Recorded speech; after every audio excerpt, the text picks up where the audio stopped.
మనము లాస్ట్ వీడియోలో మొలారిటీ అంటే డే 4 సిరీస్లో పార్ట్ 1 డిస్కస్ చేసుకున్నాం కదా about molarity. So now we're going to discuss about normality. So this is the second part of our day 4 series అన్నమాట. Like solution యూనిట్లో this is the second part. Yeah, normality మొత్తం like molarity లానే ఉంటుంది, but some minor changes we had to do in this. ఓకేనా? Yes, let's get into our video. Yeah, normality అంటే ఏంటంటే number of gram equivalent of solution in 1 litre of solution at given temperature. ఏం లేదు, అక్కడ ఏముంది, ఒక సొల్యూషన్లో number of moles present in 1 litre కదా. ఇక్కడ అది మొలారిటీ. బట్ ఇక్కడ నార్మాలిటీ అంటే ఏంటి, number of gram equivalents of a solute present in 1 litre. అంతే, నెంబర్ ఆఫ్ గ్రామ్ ఈక్వలెంట్స్. అక్కడనేమో number of moles present in 1 litre. But coming to normality, number of equivalent in 1 litre, దాన్ని మనం normality అంటున్నాం అనమాట. Hope you got it.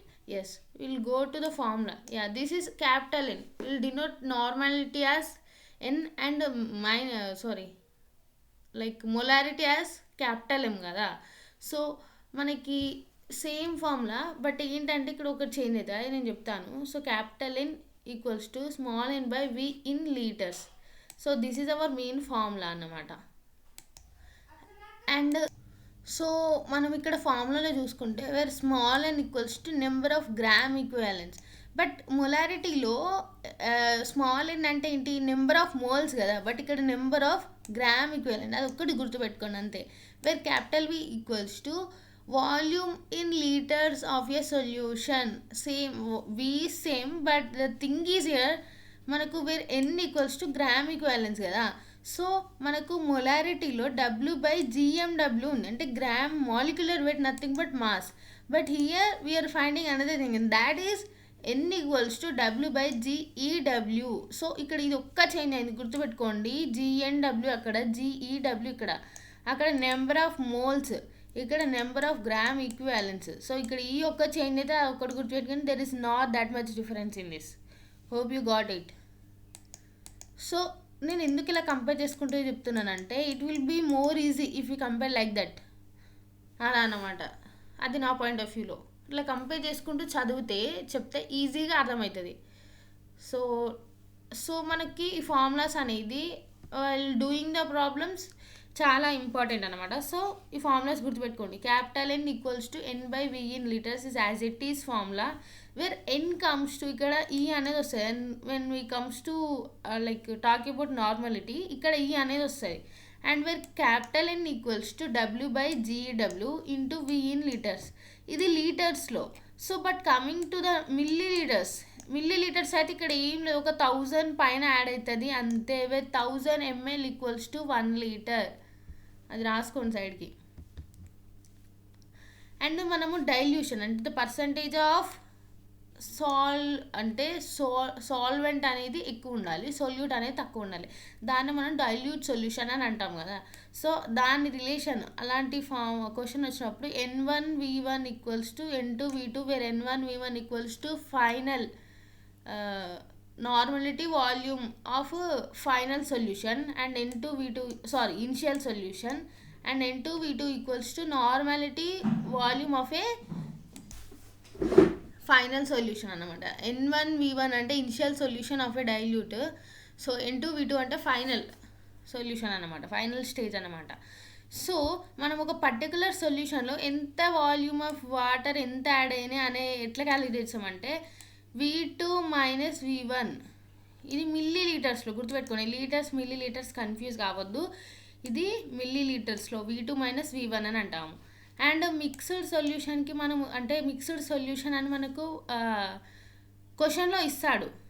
అప్పుడు మనము NF equals to ఏం రాయాలి, N1V1 ప్లస్ ఇది N2V2 plus N3V3 by like so on up to NNVN by V1 plus V2 plus up to N. మనకి ఎన్ని నెంబర్ ఆఫ్ సొల్యూషన్స్ ఉంటే అన్ని నెంబర్స్ని ఫార్ములాలో just we're substituting here, that's it.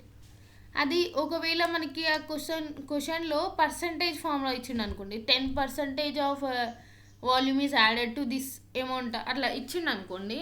So మనం ఎట్లా క్యాలిక్యులేట్ చేస్తామంటే పర్సంటేజ్ ఇంటూ 10 అంటే మనకి ఎంత పర్సెంట్, ఇప్పుడు 10% ఇచ్చిండు అనుకో, 10% ఇంటూ 10/GEW. సేమ్ మొలారిటీ లాగానే ఈ ఫార్ములాస్ అన్నీ కూడా. Yeah right. So one thing ఏంటంటే ఇక్కడ GEW అనేది ఒక్కటి చేంజ్ చేయాలి, దట్స్ ఎనఫ్. ఇది చూడండి, మిక్స్డ్ సొల్యూషన్స్ ఆఫ్ మొలారిటీ కూడా MF capital MF equals to M1V1 plus M2V2 plus up to N number కదా. ఇది కూడా సేమే. అండ్ అగైన్ పర్సంటేజ్ ఒక 10% ఇస్తే దాంట్లో మనం ఆల్రెడీ ప్రాబ్లం చేసాం కదా. Percentile formula capital N equals to percentage into 10. ఇది షార్ట్ ట్రిక్ అనమాట, ఈజీగా అయిపోతుంది ఇది. ఒకవేళ పర్సంటేజ్లో ఇస్తే it will be more easy. And percentile D అంటే ఏంటంటే చెప్తాను చూడండి ఇక్కడ. సో సేమ్ ఇది కూడా పర్సంటేజ్ ఫార్ములా అంటే ఆ ఫార్మేట్లోనే, బట్ ఇక్కడ ఏంటంటే డెన్సిటీ అన్నమాట, పర్సంటేజ్ విత్ డెన్సిటీ. సో దాని ఫార్ములా వచ్చేసి percentage into D into 100/GEW అనమాట. యా.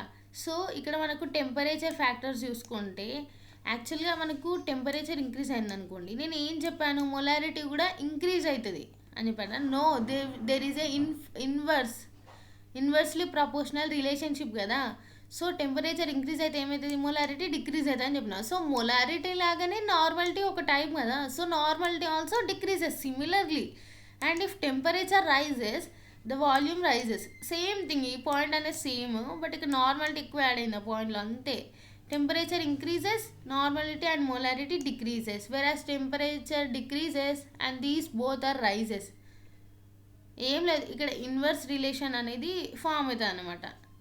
అండ్ అసలు GEW ఏంటి, ఈ కాన్సెప్ట్ ఆఫ్ GEWని మనం ఇప్పుడు నేర్చుకుందాము. GEW అంటే గ్రామ్ ఈక్వివాలెంట్ వెయిట్. మనం అంటే ఇప్పటిదాకా గ్రామ్ మాలిక్యులర్ వెయిట్ చూసినాం కదా. So let's go with gram equivalent weight, that is GEW. అసలు దాన్ని ఎలా క్యాలిక్యులేట్ చేస్తామంటే దానికి ఫార్ములా ఏంటంటే ఈక్వివాలెంట్ వెయిట్. అవి రాడికల్స్ అనే వర్డ్స్ యూజ్ చేయొచ్చు, అంటే మీకు అంత గుర్తు లేకపోతే it's no need to use actually in my point of view.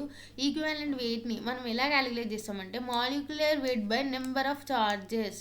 ఇక చూడండి, molecular weight by number of charges. So this is the formula for GEW. దాన్ని ఎలా క్యాలిక్యులేట్ చేస్తాం అనేది. సో చూద్దాం అసలు ఈ OH దీనికి OH మైనస్ దానికి equivalent wait, gram equivalent wait ఎంత ఉందో చూద్దాము. సో మనకు ఆక్సిజన్కి మనకు వెయిట్ ఎంత అంటే OH minus has molecular weight ఉంటాయి కదా, దానికి కూడా దాన్నే క్యాలిక్యులేట్ చేస్తున్నాం ఇక్కడ, అంతే, ఏం లేదు. సో ఇక్కడ ఏముంది మనకి, ఆక్సిజన్ ఓకి మనకి వెయిట్ ఎంత 16 అండ్ హైడ్రోజన్కి వెయిట్ ఎంత 1. ఇక్కడ చూడండి, నేను అటామిక్ నెంబర్స్ గురించి మాట్లాడట్లేదు. అలా అయితే దీనికి 8 అయితే దీని 1 అవుతుంది, అట్లా కాదు. నేను ఏం మాట్లాడుతున్నా ఇక్కడ, speaking about molecular weights. Already మనము మొలారిటీలో డిస్కస్ చేసుకున్నాము వాట్ ఈజ్ వాట్ అనేది. సో OH మైనస్కి ఇక్కడ మనకు దీనికి 16 వచ్చింది అండ్ దీని వెయిట్ వచ్చేసి +1 వచ్చింది. ఏమైంది, మాలిక్యులర్ వెయిట్ అయిపోయింది. అండ్ అగైన్ కింద ఒకటి ఉంది చూడండి, టోకలాగా ఆడని ఇక్కడ నెంబర్ ఆఫ్ చార్జెస్ అని. సో దీనికి ఎన్ని ఛార్జెస్ ఉన్నాయి అనేది మనం డినామినేటర్లో రాసుకోవాలి. అప్పుడైతేనే ఈ ఫార్ములా సాటిస్ఫై అవుతుంది. అప్పుడైతేనే మనకి it has how much equivalent wait అనేది విల్ కమ్ టు నో అన్నమాట. సో దీనికి అనేది ఈ OH మైనస్ ఈ లైక్ దీనికి మనకి 1 అనేది ఛార్జ్ అన్నమాట. నెంబర్ ఆఫ్ ఛార్జ్ అంటే దీనికి 1 ఛార్జ్ అన్నమాట. సో 16 + 1 అంటే ఎంత, 17/1, నథింగ్ బట్ 17 కదా. సో అలా క్యాలిక్యులేట్ చేసినాం. అండ్ ఇక్కడ చూడండి, దీనికి ఎన్ని ఛార్జెస్ ఉన్నాయి చూడండి, ఇక్కడ 2 ఉన్నాయి కదా. సో ఈ మనకి యాజ్ పర్ ద ఫార్ములా రాసుకోవాలి మనం. ఇక్కడ ఏంటి, సల్ఫర్కి వెయిట్ 32 అండ్ అగైన్ ఆక్సిజన్కి 16. బట్ ఇక్కడ 4 ఎందుకు వచ్చిందంటే ఇక్కడ ఆక్సిజన్ కింద ఇక్కడ 4 ఉంది కదా, అది ఉంటే నేను ఏమని చెప్పాను, lot many times I have already చెప్పాను, సో మెనీ టైమ్స్. డినామినేటర్లో అలా ఉందనుకోండి, ఓకే ఆర్ ఎనీ ఎలిమెంట్కి సైడ్కి, అది దాన్ని మల్టిప్లికేషన్లో వేసుకోవాలి. సో దట్ ఈ క్యాలిక్యులేషన్ చేస్తే ఇంత వస్తుంది అనమాట. క్యాలిక్యులేట్ చేయండి, వాల్యూ అనేది 48 అనేది వస్తుంది. అది equivalent weight of SO4 - 2. And guys you may get a doubt like here ఇక్కడ SO4 ఇక్కడ ఛార్జ్ -2 ఉంది కదా అక్క, ఇక్కడ +2 వేసినావు. అండ్ ఇక్కడ -OH -1 ఉంది అక్క, ఇక్కడ ఛార్జ్ సరే ఛార్జ్ అన్నావు, ఇది ఓకే. ఇక్కడ మైనస్ ఉంటే మళ్ళీ దీని యొక్క +1 అని వేసినావు, ఇక్కడ -2 ఉంటే 2 అనే వేసినావు. అసలు ఎందుకు అక్క ఇట్లా ఎందుకు వేసినావు, ఛార్జ్ మైనస్ ఉంటే ఇక్కడ ప్లస్ ఎందుకు వేసినావు అని రావచ్చు. సో నేను కూడా ఆ స్టేజ్ నుండి వచ్చాను. సో ఇక్కడ థింగ్ ఏంటంటే మనకు gram equivalent weight only takes magnitude అనమాట. మ్యాగ్నిట్యూడ్ వాల్యూస్నే తీసుకుంటుంది అనమాట. అంటే మనకు ఈ -2 అని మనం కన్సిడర్ చేసుకుంటే ఇది అనేది డైరెక్షన్ని ఇండికేట్ చేస్తుంది. బట్ మనకు మాలిక్యులర్ వెయిట్, ఈ గ్రామ్ ఈక్వివలెంట్ మాలిక్యులర్ వెయిట్ ఏం కావాలి, గ్రామ్ ఈక్వివలెంట్ వెయిట్కి ఓన్లీ స్ట్రెంగ్త్ కావాలి, దట్ ఈస్ 2. డైరెక్షన్ ఎటు పోతుంది దానికి, we'll deals with only the strength కదా. ఇదంతా అర్థం కాకపోతే మ్యాగ్నిట్యూడ్ తీసుకుంటున్నాము అనుకోండి, ప్రతి ఛార్జ్కి మ్యాగ్నిట్యూడ్ తీసుకుంటున్నాము, అది +1 అయినా 1 వస్తుంది, -1 అయినా 1 వస్తుంది, ఎందుకంటే మాడ్ యూజ్ చేస్తున్నాం కాబట్టి. మీకు మాడ్ అంటే తెలుసు అనుకుంటా, హోప్ యూ గాట్ ఇట్. తెలియకపోయినా మాడ్ యూజ్ చేస్తామండి. మ్యాగ్నిట్యూడ్ మనం ఎందుకు యూజ్ చేస్తాము, to get the positive values, right. So మనం ఇక్కడ మ్యాగ్నిట్యూడ్ యూజ్ చేస్తున్నాం. మీరంతా ఐడియా లేకపోతే ఇక్కడ ఇక్కడ రాసుకోండి, మాడ్ నెంబర్ ఆఫ్ ఛార్జెస్ అని రాసుకున్నా కూడా it's not a problem actually. So రాసుకొని క్యాలిక్యులేట్ చేయండి. అండ్ అగైన్ మనం NA + అయాన్కి మనం క్యాలిక్యులేట్ చేసుకుంటే ఇక్కడ మనకి ఏముంది, ఛార్జ్ అనేది +1 ఉంది. అండ్ అగైన్ NAకి మనకి ఎంత వెయిట్ 23 గ్రామ్, అదే మాలిక్యులర్ వెయిట్ ఎంత 23 కదా NAకి. ఆ మాలిక్యులర్ వెయిట్లు అండ్ అగైన్ వాటి యొక్క అటామిక్ నెంబర్లు అవి నేర్చుకోండి గైస్. ఇవి ఎట్లయినా కెమిస్ట్రీ, అందుకనే ఫస్ట్ యూనిట్లో పెట్టిరు అవి. We have to learn it, we should learn it అంతే. సో బై 1 వేసుకొని 23 వస్తుంది. అండ్ అగైన్ అల్యూమినియం +3కి చూసుకుంటే అల్యూమినియంకి మనకు మాలిక్యులర్ వెయిట్ ఎంత 27. అండ్ అగైన్ ఇక్కడ ఏముంది +3 ఉంది, 3 వేసుకున్నాం, 1 × 3 అలా 3 1 × 3 3 × అండ్ అగైన్ ఇక్కడ చూడండి CH3COOH, ఇది అనేది అసిటిక్ యాసిడ్ కెమికల్ ఫార్ములా అనమాట. దీనికి ఫైండ్ అవుట్ చేయాలనుకుంటే మనకు ఇట్లా ఒక్కొక్క దానికి ఫైండ్ అవుట్ చేయాలి. C ఎంత, H ఎంత, C ఎంత, అండ్ CO ఎంత, మళ్ళీ అగైన్ OH అలా ఫైండ్ అవుట్ చేయాలన్నమాట. దానికి 60 వస్తుంది గ్రామ్ ఈక్వాలెంట్ వెయిట్, GEW అన్నమాట. అది క్యాలిక్యులేట్ చేసుకోండి.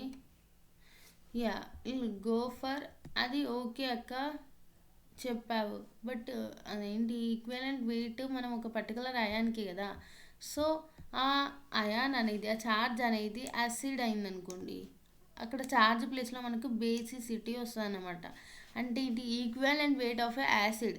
ఒక యాసిడ్కి మనం ఈక్వాలెంట్ వెయిట్ ఫైండ్ అవుట్ చేయాలనుకుంటే, అండ్ దానికి మనకు ఫార్ములా ఏంటంటే molecular weight of acid. Acid యొక్క మాలిక్యులర్ వెయిట్ బై బేసిసిటీ. ఇక్కడ చూడండి ఆపోజిట్, దానికి యాసిడ్ వస్తే బేస్ వస్తే యాసిడ్ వస్తుంది అనమాట. సో ఎట్లా ఫైండ్ అవుట్ చేయాలని చెప్పా, ఈ ఫార్ములా గుర్తుపెట్టుకోండి, molecular weight of that particular acid by basicity. So ఇక్కడ ఛార్జెస్ ప్లేస్లో దానికి ఆపోజిట్ రాసుకోండి అంతే.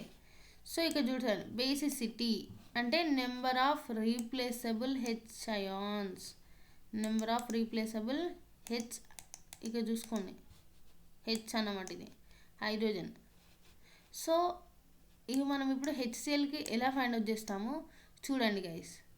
మనకు ఆల్రెడీ తెలుసు H యొక్క వెయిట్ ఎంత, అదే హైడ్రోజన్కి 1, అండ్ క్లోరైన్కి ఎంత 35.5, రెండింటిని ప్లస్ చేస్తే ఎంత 36.5. సరే అక్క ఇది చేసినాం అయిపోయింది. అండ్ బేసిసిటీ ఏందక్క ఇక్కడ అని డౌట్ రావచ్చు మీకు. సో చెప్తాను వినండి క్లియర్గా. సో నేను ఇక్కడ బేసిసిటీ అంటే ఏమని చెప్పాను, నెంబర్ ఆఫ్ రీప్లేసబుల్ H అని చెప్పాను కదా.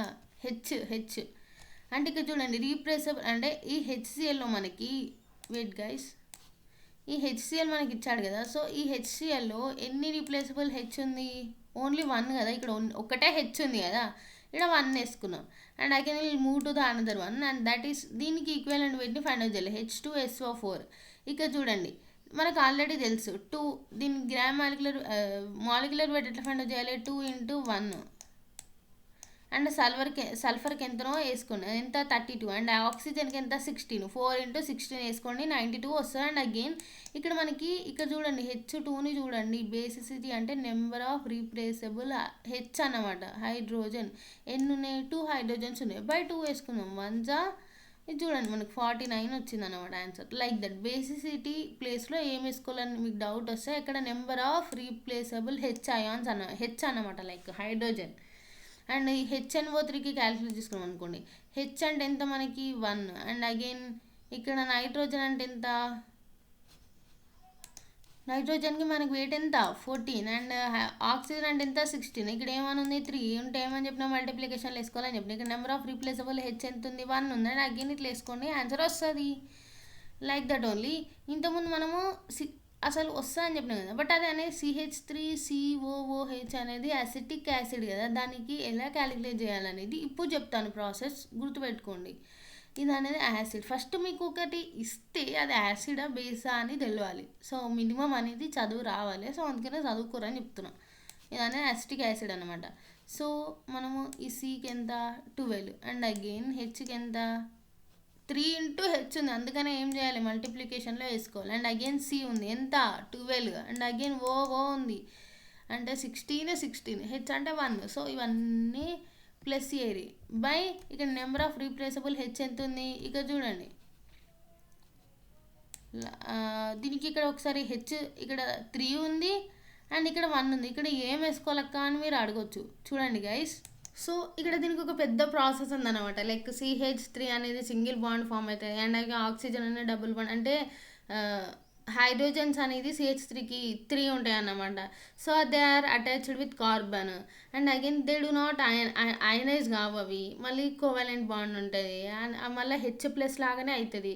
సో H+ అనేది హెచ్ ఒకటే ఉంటుంది కాబట్టి దాన్ని 1 లాగా వేసుకుంటాము. సో ఇదంతా మీకు అర్థం కాదు అంటే సింపుల్గా గుర్తుపెట్టుకోవాలంటే దీనికి జస్ట్ 60 అని గుర్తుపెట్టుకోండి. సో ఇక్కడ చేయండి 12 24 అండ్ 16 32 24 ఎంత 32 56 కదా. అండ్ అగైన్ దిస్ 1 57 + 3 ఎంత 60. సో ఇక్కడ 60 వచ్చింది. ఇక్కడ కనిపిస్తలేదు, కనిపించిన దానికి గురించి బాధపడకండి గైస్, కనిపించిన దాని గురించి బాధపడండి. ఇది 60 అనమాట. దాని నో వర్రీస్, ఉన్నదాన్ని చక్కగా చదువుకోండి గైస్.